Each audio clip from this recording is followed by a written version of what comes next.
Namo Buddhaya, Namo Amitabha. Hello everyone. So today I feel like talking about the heaven realm in the 6 realms of reincarnation.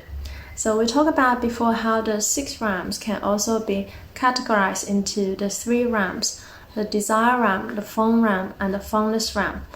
And in Buddhist heavens, there are a total of 28 levels of heavens.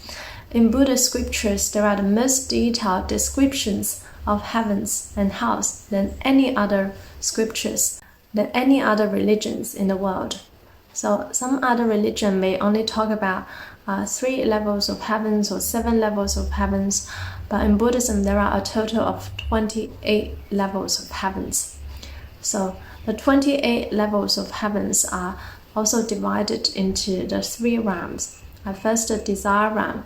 In the desire realm, there is a total of 6 levels of heavens. The desire realm also includes the Ashura realm, the human realm, the animal realm, the hungry ghost realm, and the hell realm.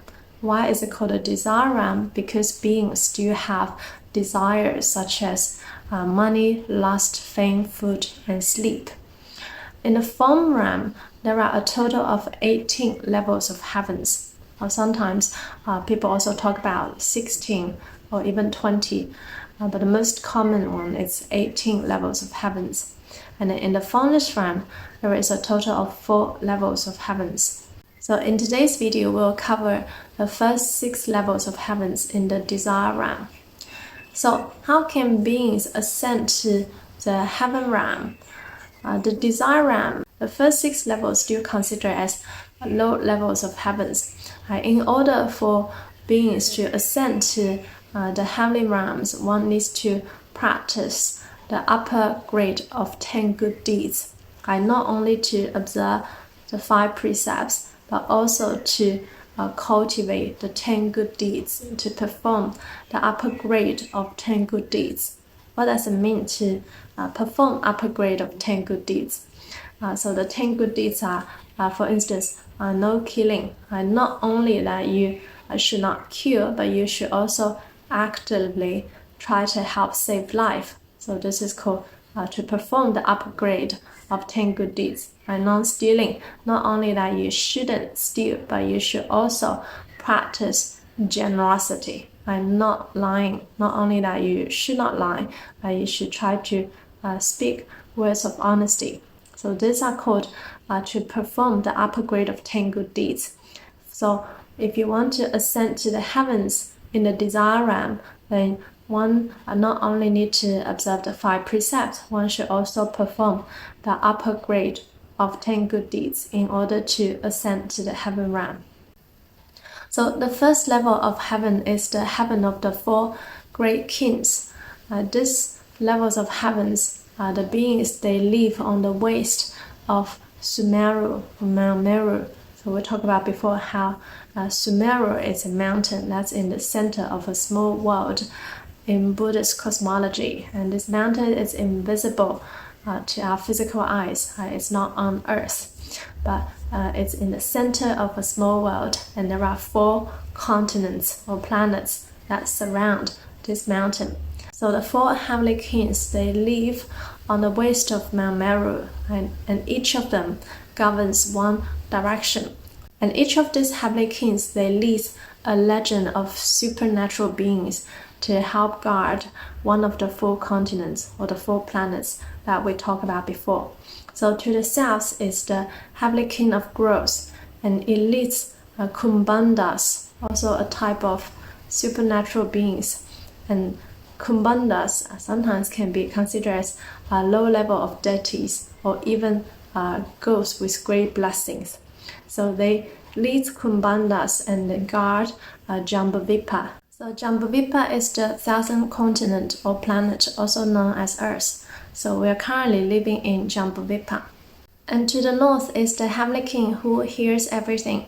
So this heavenly king leads Yasha and guards Uttarakuru, the continent in the north.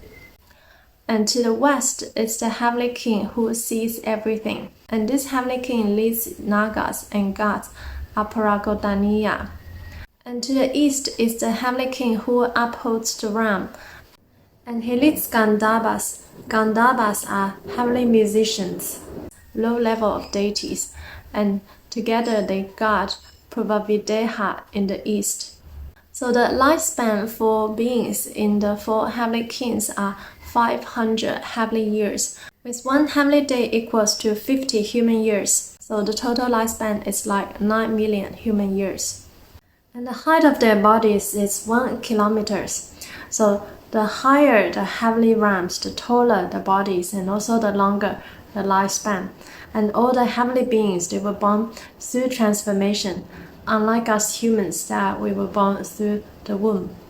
And the next level of heaven is called Trayastrimsa. So Trayastrimsa literally means 33, or it's sometimes called the 33 heavens. It doesn't mean that there are 33 levels, but this heaven is inhabited by 33 major gods, with Lord Sakra being their leader. So Lord Sakra's palace is in the center, and on each of the 4 directions, there are 8 palaces respectively, and together it's 33 palaces that's inhabited by the 33 major gods, and with Lord Sakra being their leader. So Lord Sakra is the king in Trayastrimsa heaven, and Lord Sakra is also a disciple of the Buddha. So beings in the Trayastrimsa heaven, they live on the top of Mount Meru. And last time we also talked about how the Asuras, they like to fight with the beings in the Trayastrimsa heaven. Why this level? Because for higher levels they can't reach, so they often fight with the beings in the Trayastrimsa heaven. And Queen Maya, Buddha's mother, after she gave birth to the Buddha, she passed 7 days after giving birth, and she actually ascended to the Trayastrimsa heaven because her blessings was too great, so she no longer needed to stay in the human realm, and she ascended to the Trayastrimsa heaven. And before the Buddha entered Parinirvana, like 3 months before, he also went to the Trayastrimsa heaven to expound the Dharma to his mother. So this level of heaven is where most likely other religions that they talk about God, God's heaven, and they refer to the Trayastrimsa heaven, and God is called Lord Sakra in Buddhism, and it can be called other names in other religions. The lifespan for beings in the Trayastrimsa heaven is 1,000 heavenly years, with one heavenly day equals to 100 human years. So a rough conversion is about 36 million human years. And the next level is the heaven of the Yama.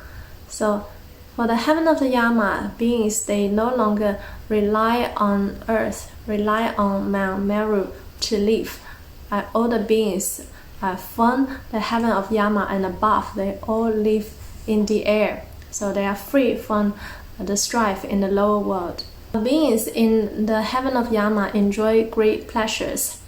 And the higher the level of heavens that the beings are, the less desires that they have. So for the first 2 levels, the heaven of 4 great kings and the Trayastrimsa heaven, beings do have sexual intercourse, whereas for beings in the heaven of Yama, there is no longer sexual intercourse. If they like somebody, they will just hug each other, and that's enough. Hugging and holding hands are enough. And the lifespan for beings in the heaven of Yama is 2,000 years, with one heavenly day equals to 200 human years. And the next up, the 4th level, is the heaven of Tusita.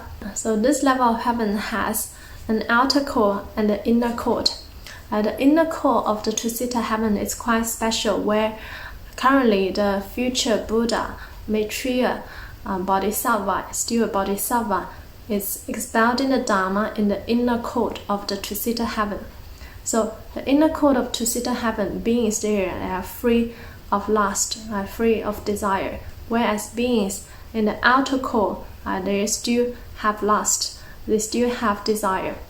So the inner court of Tusita heaven is very special in that for all the future Buddhas, if they were going to descend into this world to be the future Buddha, like Maitreya Buddha, they will all first be reborn in the inner court of the Tusita heaven to expound the Dharma there. So the inner court of the two-seater heaven is where the Bodhisattva is at the position of one lifetime replacement. This is the highest level of enlightenment for Bodhisattvas. It's called a position of one lifetime replacement or the equal enlightenment, where they just have one more lifetime before they can replace the current Buddha to be the future Buddha. So before Shakyamuni Buddha come down to our world to be Shakyamuni Buddha, he was also a Bodhisattva in the inner court of two-seater heaven called Bodhisattva Shritaketu. And he was expounding the Dharma to the heavenly beings before he descended to our earth to be Shakyamuni Buddha. Another thing is that it's extremely difficult to be reborn in the inner court of the two-seater heaven. Some people, they maybe have a close connection to Maitreya Bodhisattva and they want to be reborn in Maitreya Bodhisattva's Pure Land, which is the inner court of the two-seater heaven currently. But it's extremely difficult. Not only one needs to practice the 10 good deeds, one also needs to realize enlightenment by their own self-effort in order to resonate with the inner court of the two-seater heaven. This is different from if one wants to be reborn in Amitabha Buddha's Pure Land. One relies on Amitabha Buddha's great power and vows to deliver us without the need to realize enlightenment by ourselves. So it's much more difficult to ascend to the inner court of the two-seater heaven, and it's much easier to attain rebirth in Amitabha Buddha's Pure Land. So the lifespan for beings in the two-seater heaven is 4,000 heavenly years, and with one heavenly day equivalent to 400 human years. So after the lifespan of Maitreya Bodhisattva is up there, then he will descend into our world to be the future Buddha. And still, we can see a long time to go. And for beings in the two-seater heavens, if they like each other in the outer court, they only need to hold hands with each other. And the next level is called Nimanarati, the devas who delight in their own creations. So in this level, they can create whatever sense objects that they please, and they enjoy a lot of pleasures. And in this level, if they like each other, they only need to laugh and smile with each other. So the lifespan for beings in Nimanarati is 8,000 heavenly years, with one heavenly day equivalent to 800 human years. So the last level of heaven in the desire realm is called Paranimitta Vasavatan. So in this level is the devas who enjoy sense pleasures created by others for them. In other words, they don't really need to create anything for themselves. They can if they want, but they obtain pleasures from seeing other people enjoying in pleasures. So in this level of heaven lives this famous devilish deva, Lord Mara. We have all heard of Lord Mara, who tried to stop Prince Siddhartha from realizing enlightenment with his celestial army and tried to lure him with his beautiful daughters. So why is Lord Mara evil if he is a heavenly being? So we talked about before how one also needs to perform really good deeds in order to ascend to the heaven. Lord Mara wasn't so evil before because he also needs to perform very good deeds in order to ascend to the heaven to be Lord Mara. But we talked about before how this level of heavenly beings, they don't really need to create any sense objects for their enjoyment, but rather they enjoy seeing other people indulge in sense pleasures. And Lord Mara, being the king of this level of heaven, he enjoys the most when he sees others indulge in sense pleasures. If people don't indulge in sense pleasures, then he doesn't gain pleasure. He gains pleasure by seeing others indulging in sense pleasures. He endeavors to keep all beings in the grip of sensual pleasures. That's why he did not like it when the Buddha tried to escape, break free from the cycle of samsara. And he doesn't like anyone to exit the cycle of reincarnation. If they exit samsara, they got out of the desire realm, then they are out of the control of Lord Mara. And Lord Mara will not really be able to enjoy so much pleasure. The more beings indulge in sense pleasures, the happier Lord Mara is. So he is evil in this sense. That's why he always tries to destroy the right dharma. He is not happy if he sees anybody who really wants to exit the cycle of reincarnation.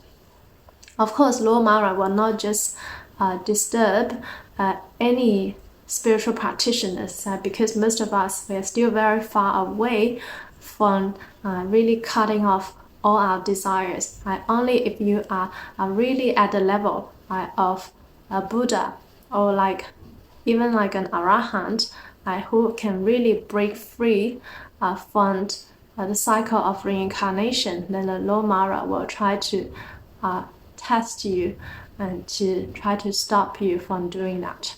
Most of us, we will just be fighting with our own Mara, with our own desire and delusions, and without the disturbance of Lord Mara. Only very high level of practitioners, then the Lord Mara will try to stop. Because most beings, they can't even cut off their own delusions and desires. So it's not necessary for Lord Mara to come and disturb them. And the lifespan for beings in this level of heaven is 16,000 heavenly years, with one heavenly day equivalent to 1,600 human years. And in this level of heaven, if they like each other, they only need to look at each other, at the most talk to each other. As we can see, although heavenly beings enjoy tremendously long lifespan and great pleasures, but it is still impermanent.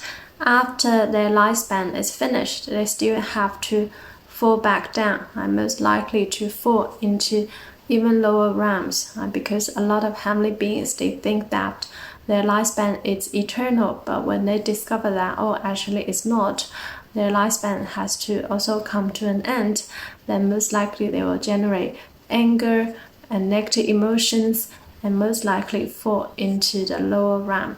That's why in Buddhism, the Buddha also does not encourage beings to ascend to the heaven realm. The Buddha encourages us to exit the cycle of samsara, not to aspire for rebirth into the heaven, but really to aim for and to attain rebirth in Amitabha Buddha's Pure Land, which is outside of samsara. This is the easiest way for anybody to transcend the cycle of reincarnation and to realize enlightenment in the Pure Land.